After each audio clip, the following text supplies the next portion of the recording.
Já estamos de volta aqui na nossa sala, no nosso cotidiano, nesta segunda-feira. Você de casa, claro, acompanhando. E hoje é dia de bater papo, de falar de saúde. Você sabe que o nosso programa sempre traz especialistas na área da saúde para discutirmos aqui vários temas. A gente já falou de vários temas e saúde está em pauta toda semana. É necessário todos os dias falarmos com você de cá, você que me acompanha, para ter uma vida saudável, uma vida legal com você, seus filhos, nesse dia a dia, nesse corre-corre, né? Celular, internet, todo mundo em casa sentado, ninguém faz mais exercício. Gente, levanta do sofá. Agora você pode pôr a música aí.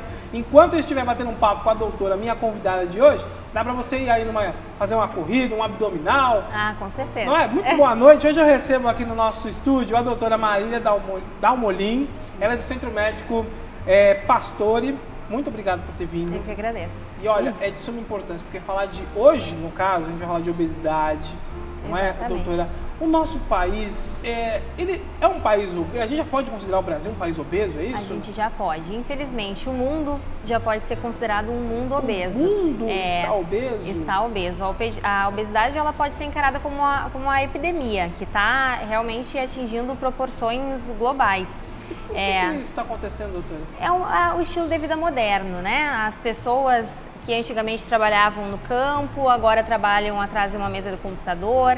As facilidades acabam tendo o seu ônus também, então o controle remoto é uma facilidade, mas vamos levantar, bora. Nesse momento não é para trocar de canal. Não troca. Mas se for aumentar, baixar o volume da televisão, levantar, né? São pequenas modificações no dia a dia que as facilidades eletrônicas trouxeram, mas que podem acarretar... Fica cômodo demais, acaba ficando, no sofá, acarreta o sedentarismo exacerbado. A pessoa já fica com a sua comida ao lado, com a sua bebida ao lado e não se move. É o sedentarismo associado a comidas de fácil acesso também.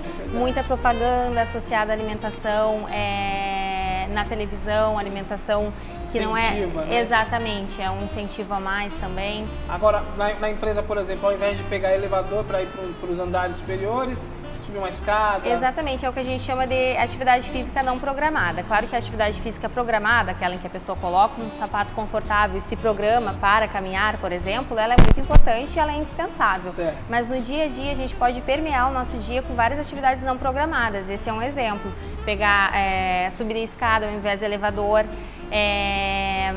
Outros exemplos, e de bicicleta para o trabalho. Hoje em dia, assim, embora hajam facilidades, há uma corrente tentando ir contra essa modernização excessiva, né? Então, vai de bicicleta para o trabalho, já aproveita o trajeto, ar livre, reduz os níveis de estresse e já está fazendo uma atividade física também. Eu já ouvi falar que tem gente que vai para o trabalho de transporte público, descer 2 pontos antes. Isso é uma estratégia que a gente também costuma orientar. Isso é legal. A pessoa não consegue, funciona com certeza. Mesmo 10 minutos de caminhadas intervaladas ao longo do dia podem ter um efeito no somatório da semana, no somatório do mês, no somatório da vida, né? Porque a gente quer algo para o dia a dia. Não existe nada que vá ter um efeito imediato de um dia para o outro. São medidas que somadas têm um efeito global muito bom. E aí tem também aquela questão, todo mundo fala, comer de 3 em 3 horas.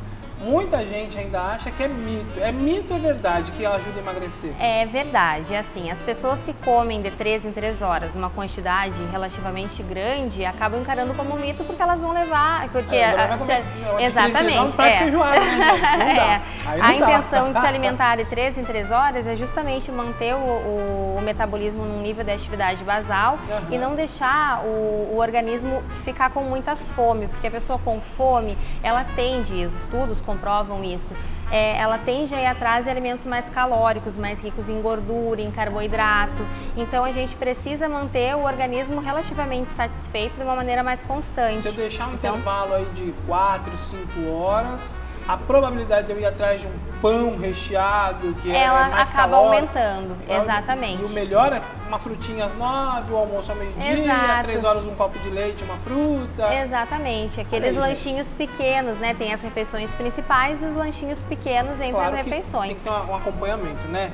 Um acompanhamento de um especialista para fazer essa dieta aí. Para reduzir o número calórico sem colocar em risco nenhum nutriente importante, tem que ter um profissional de saúde para orientar, para que isso não ofereça risco. Doutora, lá em casa, as mães estão com um problema grave. Porque os filhos estão querendo levar biscoito, Bolacha no Rio de Janeiro não é bolacha, é biscoito. Eu sou de São Paulo. E aí, então, tem o biscoito. Aí lá a mãe tá querendo levar um refrigerante lá na lancheira. Como que dá para dar uma mascarada nisso tudo e aliar uma boa alimentação, mas também não privar a criança, porque isso faz parte da infância, né? Não pode, ou tem que proibir de vez? Não proibir, mas assim, o refrigerante não necessariamente faz parte da infância. Isso é uma questão cultural, né? Que vem sendo veiculada. Exatamente. A criança ela é exposta aos comerciais da mesma maneira que os adultos são, mas a criança está com as ideias ainda em formação. Então, uma das maneiras da gente tentar reduzir essa tendência é reduzir o número de horas que a criança fica em frente à televisão. Isso, além de diminuir o contato das crianças com esse tipo de propaganda, vai levar a criança para a rua, que é onde ela tem que estar, brincando, fazendo atividade física, correndo. É tão difícil, né? Exatamente. Tá então, uma das maneiras é isso, porque o desejo da criança vem muito do que a mídia veicula nesse sentido, né? A indústria farmacêutica. O paladar da criança também, ele está em formação, então os pais, eles têm muita responsabilidade sobre isso, eles têm que ser criativos, né? Não dá pra... A criança vai falar não, geralmente na primeira vez que se oferta uma determinada fruta, e a gente não pode se contentar com aquele primeiro não, tem que ser insistente, né? Oferecer diversas vezes, usar da criatividade, fazer um prato mais colorido, com formatos, chamar atenção, contar histórias para a criança se alimentar sabendo o que ela está comendo. Um erro muito comum é tentar veicular a alimentação a prêmios. Por exemplo, se comeu alface vai ganhar a sobremesa.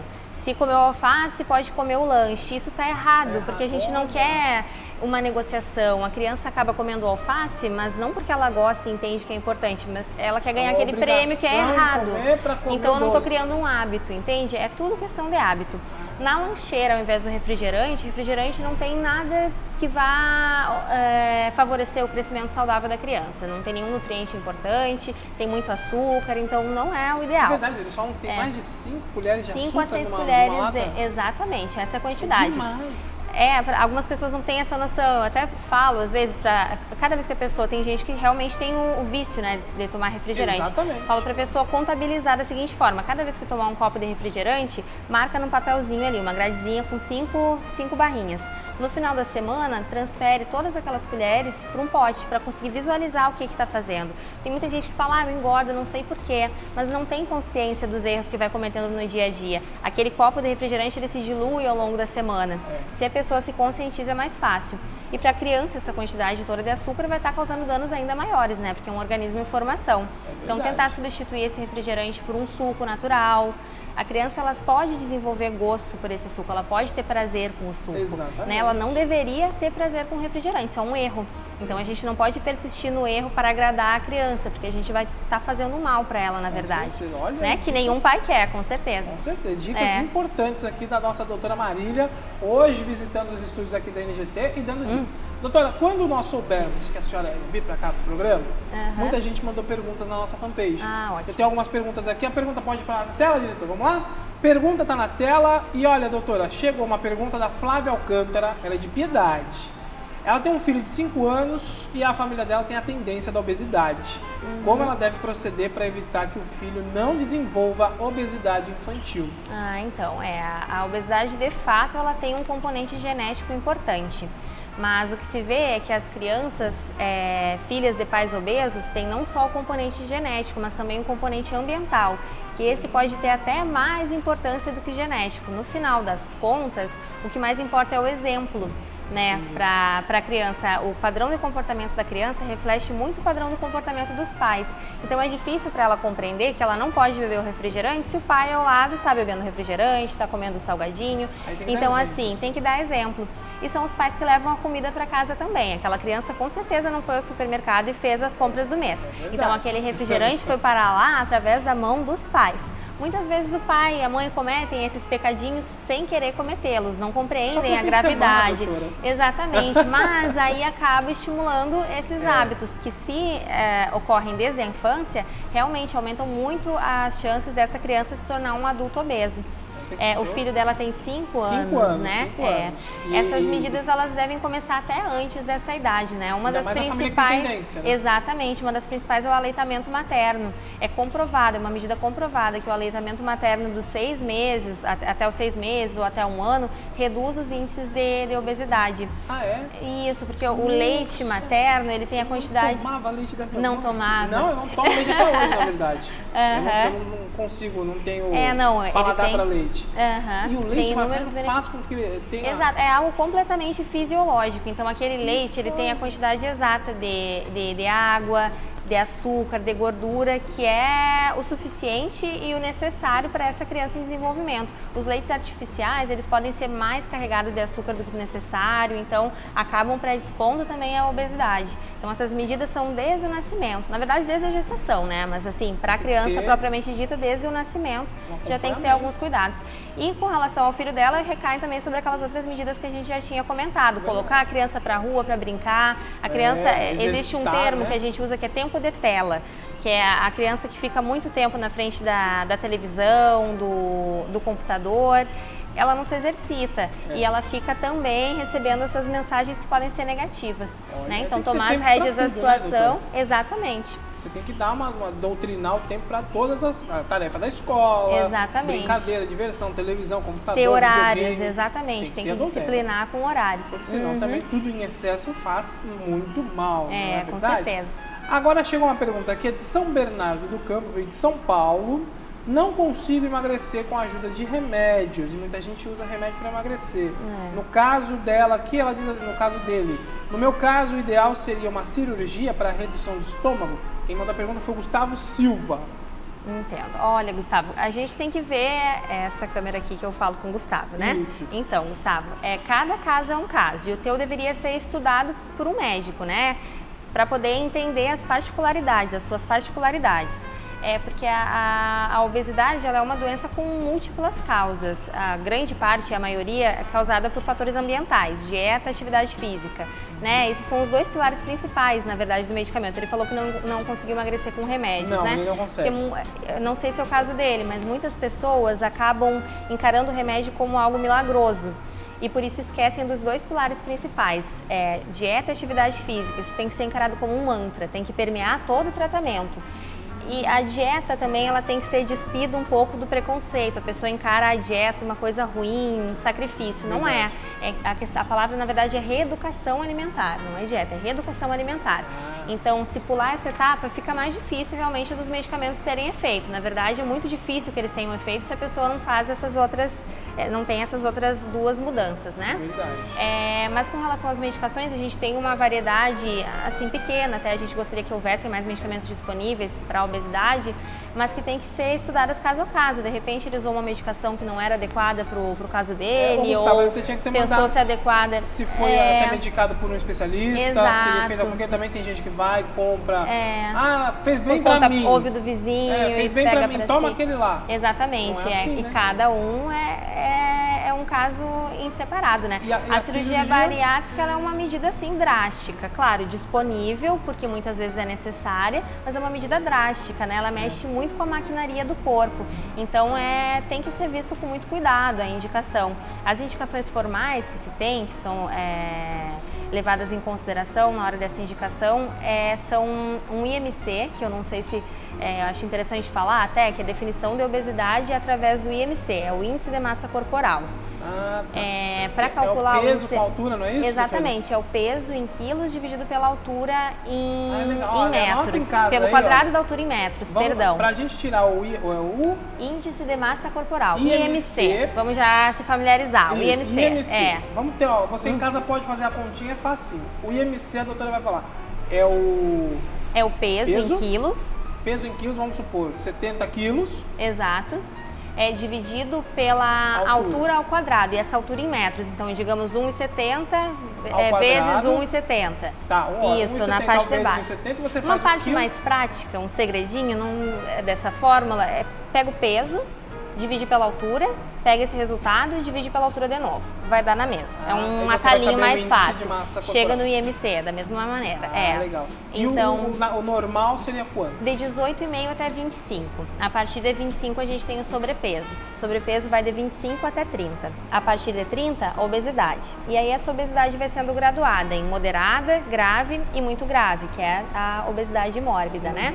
Nos casos da obesidade mórbida, pode-se indicar sim a cirurgia bariátrica. No caso da pessoa já ter passado por um programa de reeducação, já ter sido lançado mão das ferramentas terapêuticas farmacológicas que se tem hoje, né? Então, assim, ela já passou por uma tentativa anterior, não teve bons resultados, ela pode acabar evoluindo para uma cirurgia bariátrica. Entendi. Tem que ter muita consciência do que é o procedimento antes de se submeter a esse procedimento, porque, como eu falei, mexe muito com a maquinaria do corpo, então pode ter consequências com relação à absorção de nutrientes que são importantes. Se a pessoa quiser, se a pessoa não estiver consciente em encarar a cirurgia novamente como uma medida milagrosa, também pode não ter um resultado bom, e pode até ter um resultado muito ruim, levar a consequências sérias, né? Gente que fez e não se deu bem, não.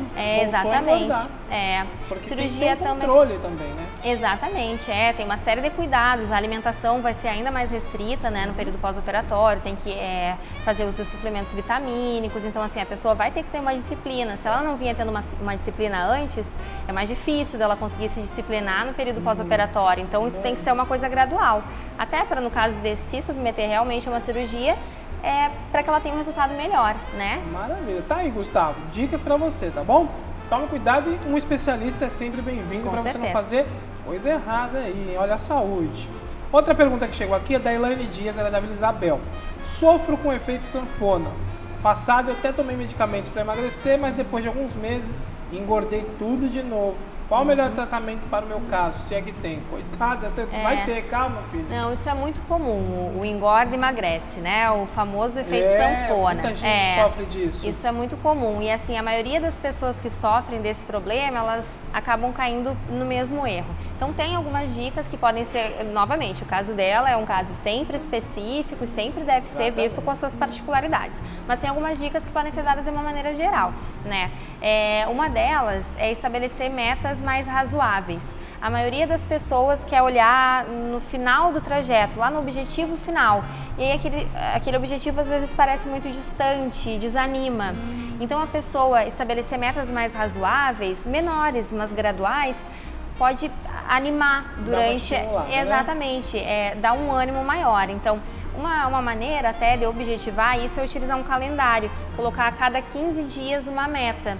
Essa meta pode ser estipulada preferencialmente junto a um profissional de saúde, né? Certo. Então, a cada 15 dias uma meta e à medida que a pessoa atinge aquela meta, ela junta mais ânimo para ir até o passo posterior, até que ela chega no final da estrada sem nenhum sacrifício maior.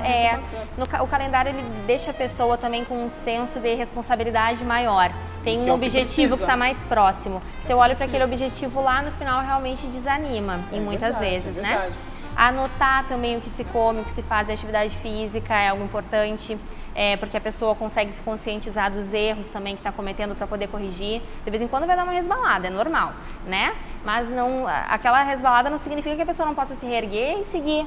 Ela já conseguiu muita coisa, então não pode deixar uma pequena resbalada colocar tudo por água abaixo, a perder, exatamente. E o efeito sanfona, ele está muito ligado a dietas da moda também. Essas dietas ditas milagrosas que não existem. É perigoso, né, doutora? É perigoso. Eu emagreci com sopa de beterraba. Aí exatamente. Todo mundo vai comprar beterraba, tomar sopa e vai emagrecer. Exato. A minha dieta, já falo às vezes aqui, é a dieta da lua. Me ensinaram a dieta, come tudo, menos a lua. Ah, entendi. Essa é boa. Por isso que eu tô assim de forma, né?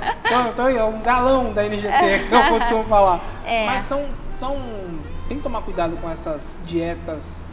Tem, porque elas costumam ser muito restritivas. É por isso que elas levam a curto prazo uma perda de peso, mas porque restringem muitos nutrientes que são importantes também. E a pessoa tem que imaginar se daqui a 2 anos ela ainda vai conseguir estar fazendo aquela dieta. Daqui a 2 anos eu conseguirei ainda estar comendo uma sopa de beterraba diariamente em todas as minhas refeições?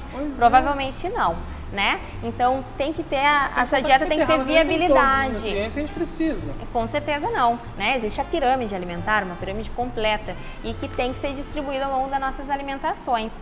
Porque a mudança, o erro principal é que a pessoa ela vislumbra o imediato. Ela não quer uma mudança para a vida, ela quer caber no vestido. Mulherada quer caber no vestido, por exemplo. Não é esse o objetivo, entende? O objetivo é uma mudança para a vida porque aquele vestido vai durar. Vai durar, você sempre caberá naquele vestido, porque você não vai ter muitas modificações do peso, que é o efeito sanfona, né? Tem que tomar cuidado. A questão é hábito, é disciplina mesmo. Disciplina, tá aí. Diretor, peraí que é só mais uma pergunta que chegou pra gente responder pra Rafaela Camargo, que é do Meia. Doutora, eu estou grávida de 7 meses, sempre fui acima do peso. Corre o risco do meu filho ser obeso também? E na fase infantil ter obesidade? Corre. Claro que assim, ela tem todas aquelas medidas que a gente já conversou para tentar minimizar esse risco. Certo. Mas é comprovado realmente que uma mãe que é obesa ou que ganha peso em excesso durante a gestação pode gerar filhos com tendência maior à obesidade de fato. E o pior é que a obesidade traz problemas não só pelo fato estético, mas também saúde, né, doutora? Com certeza, e também psicológico, né? A gente sabe que tem outras questões para a criança, tem o bullying na escola, prejudica a relação com as outras crianças. Exatamente. Então, a gente também só falando, eu acho que é importante também, já que a gente está falando em emagrecimento, a gente entender que nós não somos todos iguais. Algumas pessoas realmente têm mais dificuldade de perder peso. Certo. Então, assim, a pessoa não é preguiçosa, safada. Se a pessoa é taxada dessa maneira, isso pode causar uma dor muito grande, pode desestimular. E em se tratando de criança, mais ainda, né? Isso, exatamente, atrapalha mais ainda. Então, a pessoa ela tem que entender quais são as suas metas pessoais, o que é bom para a sua saúde e não entrar numa onda geral, porque nós não somos manequins feitos em série, né? Nós somos diferentes, como, né? Exatamente. Então, a ideia não é a gente entrar num padrão de beleza. A ideia é perder peso para ganhar saúde, né? Porque senão a gente vai para o extremo oposto, né? Acaba extrapolando essas medidas, causando transtorno de imagem nas crianças, principalmente, né? Padrões de compulsão alimentar. Então tem que lidar com esse assunto com um certo cuidado também, para a gente não ir lá para o outro extremo. Com certeza. E também evitar outras doenças, porque a obesidade aí vem diabetes. Com certeza. Vem uma série de outras, pressão alta, hipertensão, doença cardíaca, doença derrame, né, doença cerebrovascular. Tudo isso em consequência de uma obesidade. Tudo isso em consequência de uma obesidade, porque o tecido adiposo ele não é só um estoque de gordura, ele também produz hormônios, ele produz fatores inflamatórios que inflamam os órgãos ao redor, prejudicam a função deles. Né? O que é particularmente importante é com relação à insulina. Que a insulina a gente sabe que é aquele hormônio que tira o açúcar do sangue e coloca para dentro da célula, porque é lá que esse açúcar exatamente, é lá que aquele açúcar vai gerar energia, para isso que ele serve, não é para ficar solto na circulação. Acontece que no paciente obeso, a insulina vai lá, bate na célula para colocar aquele açúcar para dentro e ela esbarra naquela capa gordurosa e não consegue agir. É a tal resistência à insulina, que muita gente já deve estar ouvindo falar, né? Porque a prevalência tem aumentado muito. Não sabia, não. Exato, então a insulina não faz o seu papel de maneira ideal, aquele açúcar fica na corrente sanguínea e vai evoluir depois de um certo tempo para o diabetes, né? Que coisa! Exatamente. Ou seja, temos que nos cuidar, muito cuidado, visitar o médico periodicamente, exatamente, evitar as gorduras e ter uma vida saudável, pelo menos fazer uma atividade física regular. É aquilo que a gente conversou, tentar inserir no dia a dia. São pequenas modificações no dia a dia que fazem a diferença. Não é nenhuma mudança drástica, não é nenhum sacrifício, porque isso não se sustenta.